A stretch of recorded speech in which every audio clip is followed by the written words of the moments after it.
BackLash 2024 in France. We will go over every little detail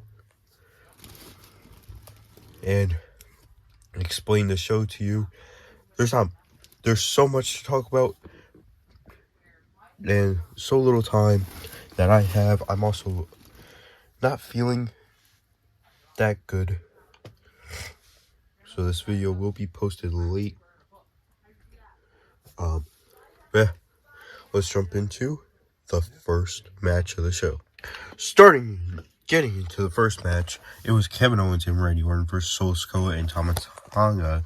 And, well, first off, the crowd was amazing. The best crowd ever. But before the match even started, they were brawling it out. They were going at it. Kevin Owens, Solo, Randy, Tama, Tonga, all going at it. Had to get held back by security, referees, staff. Kevin Owens, stunning security men, trying to go at it.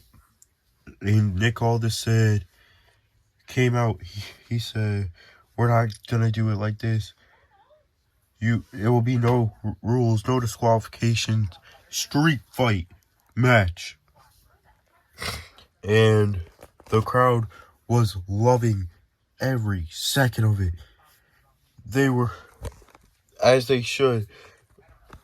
Kevin Owens jumped from the barricade onto Tama Tonga. Randy Orton was on the barricade. He jumped down, grabbed Tama Tonga, ran over here, slammed him into the steel steps. Going crazy. There was a spot over here where Tama Tonga tried to do a suplex to Kevin Owens and ended up getting brain-busted and suplexed from the top onto a bunch of chairs. Solo and Randy in the ring alone. And Randy tried to hit an RKO on Solo through the table, but it didn't work. And Solo put Randy through the table. But also, I am under the weather if I sound weird, just so you guys know. But anyways, Solo did a small drop through the table, but the part that mattered was the ending of the match. And that's when Tama Loa returned to WWE. Tama Loa, also known as Kumacho from the 2010s. He was in a tag team with Haku, the unmasked Sin Cara. And yeah, he joined the Bloodline. The Bloodline won. It was awesome. And later in the show, before Jay's match, the Bloodline walked past Jay, and Paul Heyman gave him a look like, "I need your help. I don't know what's going on." Kind of like that look. And Jay gave him a look like, "I got you." Jumping into the next match, it was a triple threat between Bayley, Tiffany Stratton, and Naomi.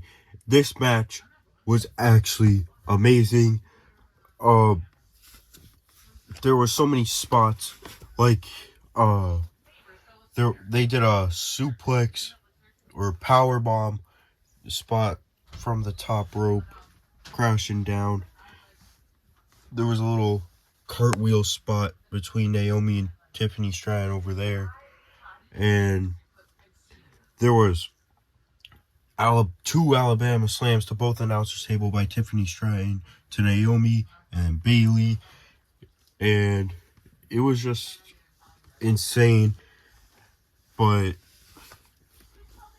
Tiffany Stratton she went for a double pretty moonsault, but it didn't connect. Bayley and Naomi hit Tiffany Stratton with kind of like a 1D. They called it a double neck breaker, but it was a 1D or 3D. They said almost a 1D, but it was a 3D, like 1D, 3D, one of those. And yeah, the match was insane, but in the end, Bayley won by rolling up Naomi, and she picked up the victory by a roll up to Naomi. So technically, Tiffany Stratton didn't lose, so she might get another opportunity. But I think either she gets another opportunity, or she wins. Tiffany Stratton wins Money in the Bank and cashes in to become the champion. But Bayley, she did pick up the victory. Naomi gave her a hug, so I kind of think Naomi will turn heel. And yeah, let's jump into the next match. Bayley is still your champion. That's kind of what I expected. So, jumping into the next match, it was Damian Priest versus Jey Uso, and the crowd was loving it. They had so many, like, the punches back and forth, and the crowd was going yeet, yeet, yeet, yeet. Jey Uso had one of his best entrances by far, all thanks to the French crowd. Yeah, it was actually really good. And despite Priest telling the Judgment Day to stay out of his business, JD runs down to the ring, catches a super kick by Jey. Jey was about to pick up the victory, then from the crowd, jumped over the barricade. It was Finn Balor, who caught a super kick. And there were so many moments where Jey was gonna win, but thanks to the Judgment Day, Priest was able to stay in. Jey was about to win. JD put Priest's foot on the ropes. There were so many Uso splashes and all these cool moves. Jey did a dive to JD, then ran and hit a spear on Balor. It was crazy. The match was back and forth. It was awesome. But in the end, thanks to the Judgment Day, Priest retained, and the Judgment Day was beating up Jey Uso, and Priest grabs them and he goes, he's done. He's done. He's done. You don't need to beat him up anymore. And Jey and Balor and Priest kind of started yelling at each other, which makes me kind of think that maybe Damian Priest will turn babyface. But I don't know. But we'll see. We'll see. Yeah. Great match though. There was so much. I'm not going to talk about most of it, but yeah, it was actually really, really good. Like I said, spears, super kicks, splashes, Priest with the South of Heaven, all this stuff. The Judgment Day got involved, but yeah, Priest retains, and they already set up SummerSlam's next match between Balor and Priest.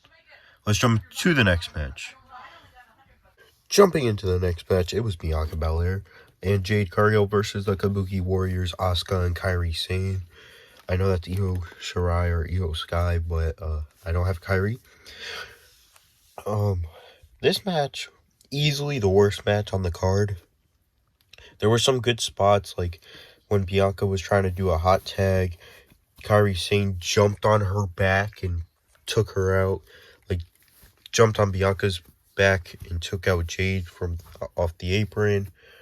But there was a moment in the match where the ref was trying to tell Kairi Sane that she's not the legal woman in the match, and she didn't understand what he was saying because the ref wasn't, like, they don't speak English, but so the ref couldn't get Kairi to understand. Asuka was on the apron waiting for a tag. Kairi Sane tagged at Asuka. It was so weird. But there was like a double submission going on in the middle of the ring. So much stuff going on. There was but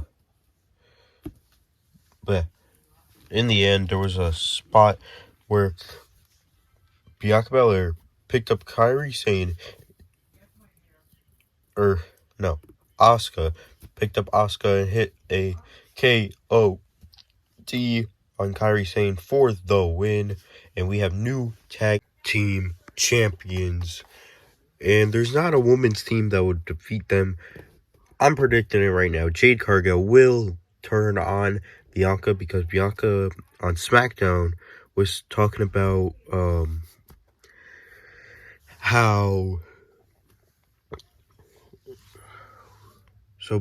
Bianca on SmackDown was talking about how if they don't win, she'll go after the women's championship. And that made Jade Cargill a little concerned and mad. And Bianca said, don't worry about it. So, Jade Cargill will definitely turn on Bianca. And that's how they lose their titles, like Shayna turning on Ronda, which made them lose the titles. Speaking of Ronda, screw Ronda. She sucks. Now let's jump into the next match.